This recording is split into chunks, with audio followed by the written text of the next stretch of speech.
ಮಾಡ್ತಾರೆ. ಸಿಎಂ ವಿಚಾರ ಅಂತ ಬಂದಾಗ ಸರ್ ರಾಜಣ್ಣರವರು ಸ್ಟಾರ್ಟ್ ಹೇಳಿದ್ದು ಸಿಎಂ ಬದಲಾಗಬಹುದು ಅಂತ. ಈಗ ಎಲ್ಲಿಗೆ ಬಂದು ನಿಂತಿದ್ದಾರೆ ಪರಮೇಶ್ವರ್ ಸಿಎಂ ಆಗಲಿ ಅಂತ ರಾಜಣ್ಣರವ್ರು ಹೇಳಿರೋದನ್ನ ಇವಾಗ ಯಾವ ತರ ವಿಮರ್ಶೆ ಮಾಡ್ತಿದ್ದಾರೆ?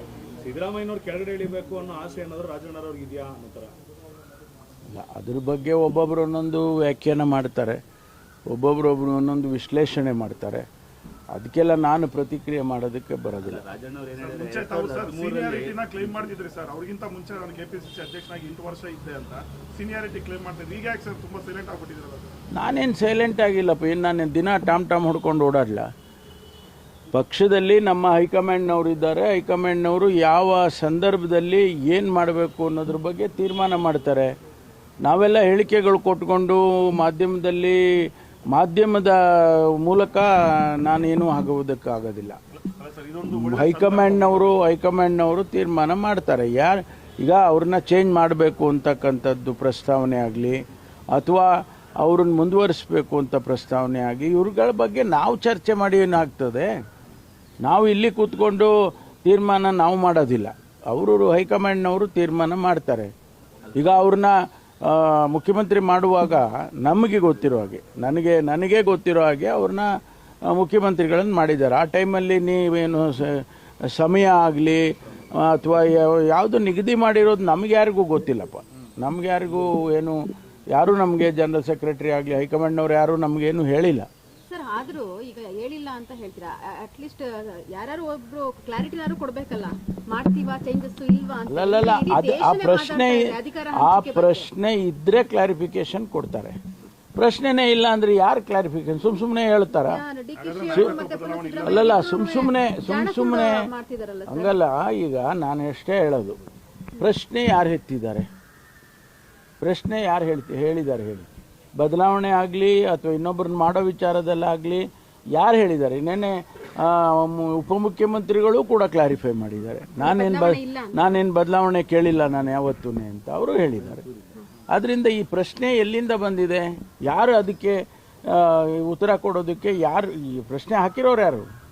ರಾಜಣ್ಣವ್ರ ವಿಚಾರ ಸರ್, ಪರಮೇಶ್ವರ್ ಮುಖ್ಯಮಂತ್ರಿ ಆಗಬೇಕು, ಈ ನಮ್ಮ ಜಿಲ್ಲೆ, ನನಗೆ ಸ್ನೇಹಿತ, ನಾವೆಲ್ಲ ಒಟ್ಟಿಗೆ ನಾವು ಓದ್ದವರು. ಸ್ವಾಭಾವಿಕವಾಗಿ ಅಭಿಮಾನ ಇರುತ್ತೆ. ತುಮಕೂರಿಗೆ ಒಂದು ಅವಕಾಶ ಇದ್ರೆ ಕೊಡಿ ಅಂತ ಹೇಳಿದ್ದಾರೆ. ಅದರಲ್ಲಿ ಏನು ತಪ್ಪು ಏನು ಕಾಣಿಸ್ತಿಲ್ಲ ನನಗೆ. ತುಮಕೂರನ್ನ ಬೆಂಗಳೂರಿಗೆ ಸೇರಿಸಬೇಕು ಅನ್ನೋ ಒಂದು ವಿಚಾರ ಕೂಡ ಪ್ರಸ್ತಾಪ ಆಗಿದೆ. ಸೇರಿಸೋದಲ್ರಿ, ಇದು ಸರಿಯಾಗಿ ಅರ್ಥೈಸ್ಕೋಬೇಕು ಇದನ್ನು. ನಾವು ತುಮಕೂರನ್ನು ಜಿಲ್ಲೆ ಹೆಸರು ಬದಲಾವಣೆ ಮಾಡೋಕ್ಕಾಗತ್ತಾ? ತುಮಕೂರನ್ನು ಅದಕ್ಕೆ ಒಂದು ಇತಿಹಾಸ ಇದೆ, ಅದಕ್ಕೆ ಒಂದು ಅಸ್ಮಿತೆ ಇದೆ.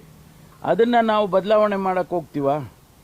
ತುಮಕೂರು ಇತಿಹಾಸ ಬದಲಾವಣೆ ಮಾಡೋಕ್ಕೆ ನನ್ನಂಥವನು ಮಾಡೋಕ್ಕಾಗುತ್ತಾ? ಅದು ಏನಂದರೆ ಅಭಿವೃದ್ಧಿ ದೃಷ್ಟಿಯಿಂದ ಒಂದು ಕಾನ್ಸೆಪ್ಟನ್ನು ನಾವು ಅಂದ್ಕೊಂಡು ಬೆಂಗಳೂರಿಗೆ ಹತ್ತಿರ ಇರೋದರಿಂದ ಬೆಂಗಳೂರು ಅದ್ರ ಹೆಸರನ್ನು ಜೋಡಿಸಿದರೆ ನಮಗೆ ಇನ್ವೆಸ್ಟ್ಮೆಂಟು ಮತ್ತೊಂದು ಆಗುತ್ತೆ ಅನ್ನೋ ಉದ್ದೇಶ ಬಿಟ್ಟರೆ ಬೇರೆ ಏನಿಲ್ಲ. How can I change the name of Tumakuru? ಸುಮ್ಮನೆ ಅದನ್ನು ಇವರು ಭಾರತೀಯ ಜನತಾ ಪಾರ್ಟಿ ಅವ್ರಿಗೆ ಅರ್ಥನೇ ಆಗೋದಿಲ್ಲ. ನಮ್ಮದೆಲ್ಲ ನಮ್ಮ ಕಾನ್ಸೆಪ್ಟ್ಗಳೇ ಅರ್ಥ ಆಗಲ್ಲ ಅವ್ರಿಗೆ. ನಾವು ಅದನ್ನು ಹೇಳೇ ಇಲ್ವಲ್ಲ ಎಲ್ಲೂ. ತುಮಕೂರು ನನಗೂ ಅಷ್ಟೇ ಸೆಂಟಿಮೆಂಟಲ್, ಬರೀ ಅವರಿಗೆ ಅಲ್ಲ. ನಾನು ಹುಟ್ಟಿ ಬೆಳೆದಿದ್ದಲ್ಲಿ ನಮಗೆ ಸೆಂಟಿಮೆಂಟಲ್ ಇಲ್ವಾ?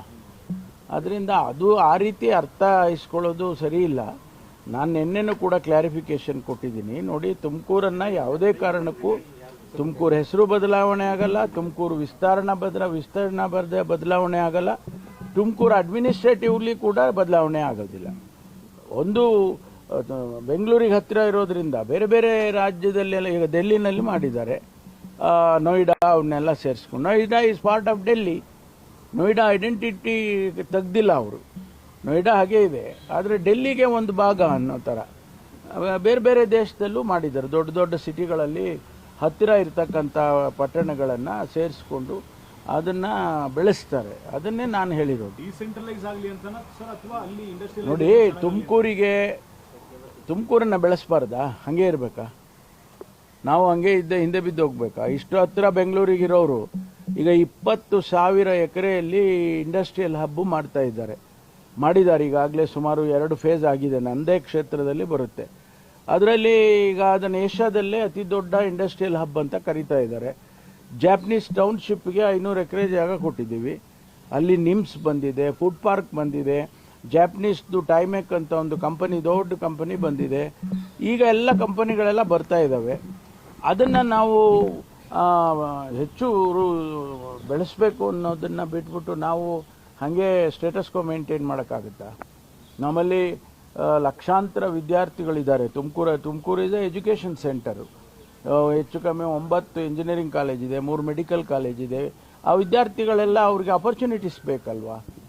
ಸ್ವಲ್ಪ ಲಾರ್ಜರ್ ಇಂಟ್ರೆಸ್ಟಿಂದ ನೋಡಬೇಕು ಅಂತೇಳಿ ನಾನು ಭಾರತೀಯ ಜನತಾ ಪಾರ್ಟಿ ಸ್ನೇಹಿತರಿಗೆ ಹೇಳೋದಕ್ಕೆ ಬಯಸ್ತೇನೆ.